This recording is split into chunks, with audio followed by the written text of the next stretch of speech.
ബ്ലഡിൽ ബിലിറുബിൻ അധികമാകുന്ന ഒരു കണ്ടീഷനാണ് മഞ്ഞപ്പിത്തം അല്ലെങ്കിൽ ജോണ്ടിസ്. ഇതൊരു രോഗലക്ഷണം മാത്രമാണ്.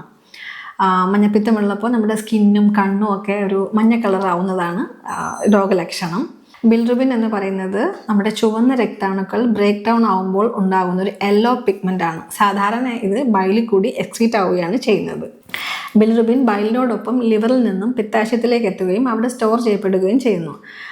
അതിനുശേഷം നമ്മൾ ഫാറ്റി ഫുഡൊക്കെ കഴിക്കുമ്പോൾ പിത്താശയത്തിൽ നിന്നും ബൈൽ ഡക്റ്റ് വഴി ഇൻഡസ്ട്രിയിൽ എത്തുകയാണ് ചെയ്യുന്നത്. ഒന്നാമതായി ലിവർ സംബന്ധിക്കുന്ന ബുദ്ധിമുട്ടുകളിൽ പ്രധാനം hepatitis A, B, C, D ഇതൊക്കെയാണ്.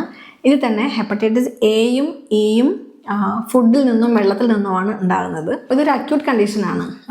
വളരെ പെട്ടെന്ന് തന്നെ നമുക്ക് ഹീൽ ചെയ്യാൻ പറ്റുന്ന ഒരു കണ്ടീഷനാണ് ഹെപ്പറ്റൈറ്റിസ് എയും ഇയും.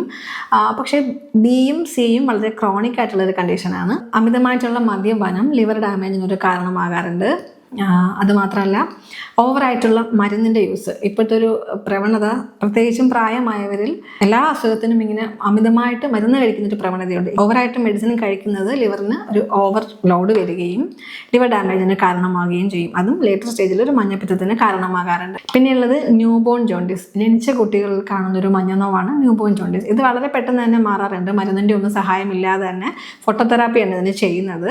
നാച്ചുറലായിട്ടൊന്ന് വെയിൽ കൊള്ളിക്കുകയാണെങ്കിൽ തന്നെയും നമുക്ക് ഈ ന്യൂബോൺ ജോണ്ടിസിനെ കറക്റ്റ് ചെയ്യാൻ സാധിക്കാറുണ്ട്. അതുകൊണ്ടാണ് പ്രഗ്നന്റ് ലേഡീസ് വെയിൽ കൊള്ളാൻ പറയുന്നതും ഡെലിവറി കഴിഞ്ഞ ശേഷം കുഞ്ഞിനെ വെയിൽ കൊള്ളിക്കാൻ പറയുന്നതും ഒക്കെ ഈ ഒരു മഞ്ഞപ്പിത്തത്തിനെ പ്രതിരോധിക്കാൻ വേണ്ടിയിട്ടാണ്. ഇതുകൂടാതെ പിത്താശയത്തിലുള്ള കല്ല്, പിത്താശയത്തിലുള്ള ബ്ലോക്ക്, ക്യാൻസറസ് ആയിട്ടുള്ള ഗ്രോത്ത് ഒക്കെ മഞ്ഞപ്പിത്തത്തിന് കാരണമാകാറുണ്ട്. ചില ആൾക്കാരിൽ എപ്പോഴും ബിലിറുബിൻ്റെ അളവ് അത് കുറച്ച് അധികമായിട്ട് കാണാറുണ്ട്. എന്നാൽ ഒരു 5ന് മുകളിൽ പോകാറുണ്ട്. അതിന് താഴെയായിട്ട് എത്ര മരുന്ന് കഴിച്ചാലും എന്തൊക്കെ നമ്മൾ ശ്രദ്ധിച്ചാലും ഒക്കെ ഈ ഒരു വാല്യൂ കാണിക്കാറുണ്ട്. ഇതിനെ ഗിൽബർട്ട് സിൻഡ്രോം എന്നാണ് പറയുന്നത്.